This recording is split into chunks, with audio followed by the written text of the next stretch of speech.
ஒரு நிமிஷம் இந்த வீடியோ பார்த்து ரொம்ப மனம் வெதும்பி போயிட்டு, ஏன்டா இந்த மனுஷனை போய் தோற்கடிச்சீங்க நீங்க? தற்காலத்துல இப்போ நம்ம கூட வாழ்ந்த இந்த 5 வருஷமா நம்மளுக்காக உழைச்ச த பெஸ்ட் லீடர் தமிழ்நாட்டிலேயே, ஏன் இந்தியாவிலேயே இப்படி ஒரு இன்ஃப்ராஸ்ட்ரக்சரோட அமைஞ்ச ஒரு தொகுதியை நம்ம எங்கேயுமே பார்க்க முடியாது. அந்த அளவு அந்த தொகுதியை 5 வருஷமா மனுஷன் கஷ்டப்பட்டு இன்ஃப்ராஸ்ட்ரக்சரை உருவாக்கி இருக்கிறார்.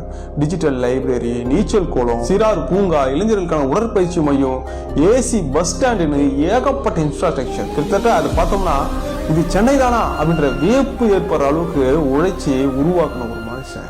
குளத்தூர் தொகுதி மக்களே, உங்களுக்கு மனசாட்சி எதனா இருக்காடா? இவரை போய் தோற்கடிச்சிருக்கிறீங்க. உங்க தொகுதியில இப்படி ஒரு வளர்ச்சியை இதுக்கு முன்னாடி நீங்க பார்த்திருக்கீங்களா? நானும் சென்னைக்காரன் தான்டா.